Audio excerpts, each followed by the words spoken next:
Am I my brother's keeper? Yes, I am. Am I my brother's keeper?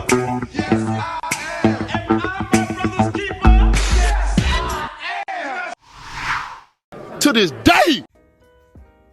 Nino Brown Boxing. I'm back in the building. Shout out to the LDBC. Don't forget to hit that like button and subscribe.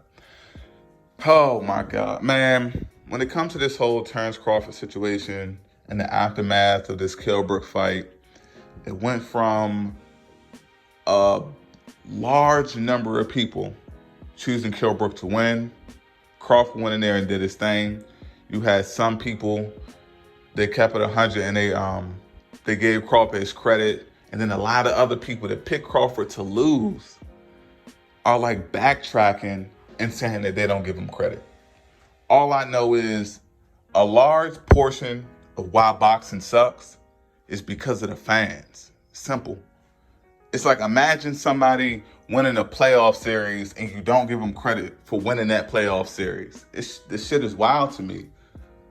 With that being said, it's like, I've come to the conclusion boxing sucks so much, it's because of the fans, because fans have made debating boxing a sport within itself, to the point where the actual sport of boxing doesn't even fucking matter. I keep hearing all of this talk about Kell Brook this, Kell Brook that, Kell Brook was damaged goods, Kell Brook was leftovers. Well, since everybody likes to bring up the topic of leftovers, if you want to be, like last time I checked, a leftover is an opponent of another opponent that was beaten. So prime example, Kell Brook is Errol Spence leftovers because Errol Spence beat Kell Brook. That makes him leftovers. So when the excuse of leftovers is brought up, that can be said about anybody that has taken an L and you have common opposition. Prime example, I already said Kell Brook when it comes to being Errol Spence leftovers. Well, Shawn Porter is Kell Brook leftovers. Shawn Porter is Keith Thurman leftovers. Danny Garcia is Keith Thurman leftovers and Shawn Porter leftovers. Manny Pacquiao is Jeff Horn leftovers. If we want to talk about leftovers, only thing it does, it gives an excuse if you want to downplay a particular fighter for whatever reason. If you don't like them, or if you're protecting your favorite guy, whatever the case may be. The only thing that settles the dust when it comes to this shit is having the two guys that don't qualify as leftovers on any scale face each other. It settles the dust. Errol Spence versus Terence Crawford. All of this who has he beat shit is completely irrelevant, because no matter when it comes to the top guys in the welterweight division, somebody can be considered someone's leftovers except for Errol Spence and Terence Crawford at this point in time. People on Bud's side calling for the Pacquiao fight is bullshit.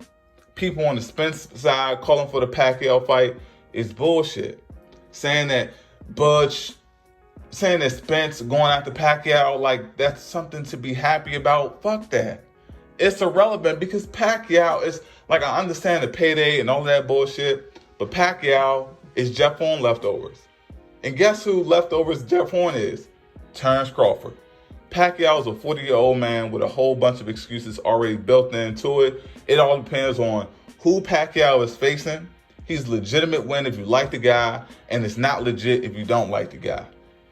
Prime example, Jeff Horn beat Manny Pacquiao, and people gave him somewhat credit until he faced Terence Crawford. Now all of a sudden the Manny Pacquiao victory doesn't matter, but Keith Thurman getting his ass beat by Pacquiao, now it's a big deal. Like, this shit is wild to me. Everyone wants to talk about analyzing resumes. The analysis of resume is fucking irrelevant if it's situational. If this guy beat that guy, he put him on his resume. And everyone that this guy has beaten factors into, like, okay, he beat him, so he has some level of credibility. If that same energy doesn't go to everyone, then the whole discussion of resume is invalid. It doesn't matter. So to end all of this bullshit, to eliminate all excuses when it comes to the welterweight division, is simple. Errol Spence versus Terence Crawford. No leftovers involved. No excuses involved. When it comes to Errol Spence and his whole situation, he has eliminated all of his excuses. He did it. So if this man, this grown-ass man, this championship fighter, this Olympian, has eliminated any excuses on his side due to his car accident, no excuses. Terence Crawford, he said he's not too small. So if Terence Crawford loses to Errol Spence, the 147 division being too big, it's not an excuse. Fuck all the excuses. Fuck all this resume talk because the energy isn't kept the same. Everybody is somebody's leftover at 147 that's a top dog, except for Errol Spence and Terence Crawford. Plain and simple. Let them two battle it out, and the winner will reign supreme. And it seems like people are tap dancing around that. That's the fight that everyone should be pushing for. Everyone wants to talk, well, Keith Thurman and Terence and Kell Brook and Terence. All of that shit is irrelevant. Sean Porter lost. He lost to Keith. He lost to Earl. He lost to Kell. Yeah, it can be competitive, but the shit doesn't matter when you're talking about who reigns supreme, because even if they fight, it's still, people will still say Sean Porter is Errol Spence and Kell Brook and Keith Thurman leftovers. Bud need to do more. And that would be a legitimate argument. It would, because all of those are facts. Niggas always talking about facts this, facts that.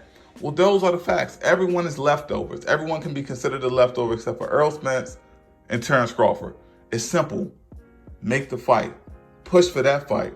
All of this in-between bullshit is a non-factor. It's Nino Brown Boxing. Shout out to the LDBC, and I'm out.